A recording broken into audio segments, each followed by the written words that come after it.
Good to see you, Admiral. Let's talk about bonuses a little bit. TSA requested almost $80 million for bonuses and performance awards for FY 2017. And as I'm sure you're aware, it's been revealed that the assistant administrator received almost $90,000 in bonuses over a 13-month period. Let's just start with what do you do to get a bonus? What do you do? What did the assistant administrator do to receive $90,000 in just bonus, right? So we're talking, I don't know what the rate is for an inspector, but at least one, right? We could have hired one with the bonus. And what I think most of the American people view as a historic critical failure right now, looking at the lines and the throughput. I wonder what you got to do to get a bonus at TSA, and I think they're wondering what we got to do. Well, I wasn't here then, as you know, and when I discovered that, in my opinion, that's completely unjustifiable. I think it's appropriate to have the ability to reward good performers Sure. in any line of business.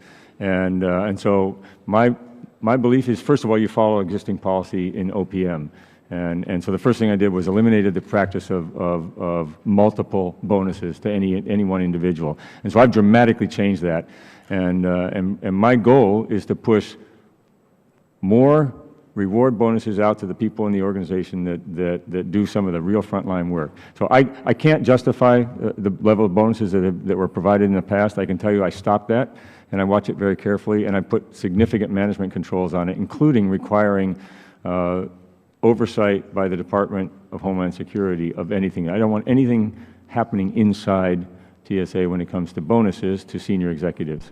So, okay, so the program does still exist, I think, to a certain extent. Right, because it's a program across the federal government.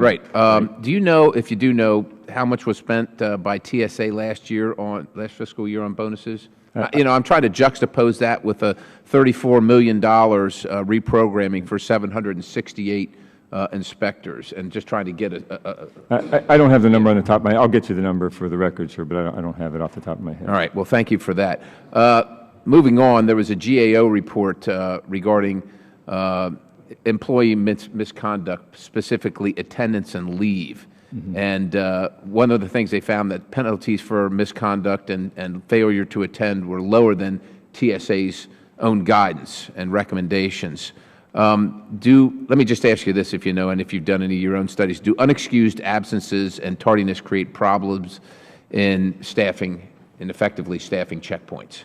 It can. It depends on the extent to which it happens, and it depends on what the reasons are for it. But if you have significant numbers of Sure. unexpected, it will dramatically affect your ability to staff. And so, of course, that is directly correlated to increased wait times if folks aren't there. Do you know if that's something that has impacted to the point that you're taking a look at that? We are taking a look at it. One of my concerns is that we understand if we don't have staff in place when we expect to have them in place, what's the reason behind that? Did we inadvertently give people leave when we shouldn't have given them leave, or did they just not show up? And if they didn't show up, what would be the reason for that? That's all part of the calculus to determine, how you are ready for a daily tactical operation. Do you know what some of the disciplinary actions are for employees with unexcused absence or excessive tardiness? Do you know some of what actions you would take? Because the report said that the penalties for misconduct in the past had been generally lower than the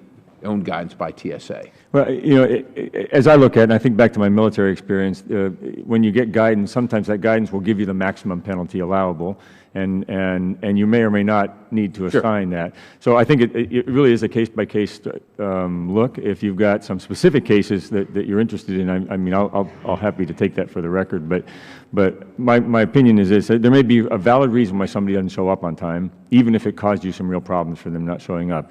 And maybe they should have called, they didn't call. So the level of discipline or punishment you give really is a case-by-case study. It's hard to give a blanket answer. I understand. I was kind of looking for a range there, and you probably know that the subcommittee that I chair, we're conducting our investigation into the misconduct and, of course, the penalties associated with, and potential correlation with increased wait times.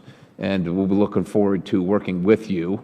No, same. I'm very interested in this problem because I want to get to the root of management issues throughout the organization.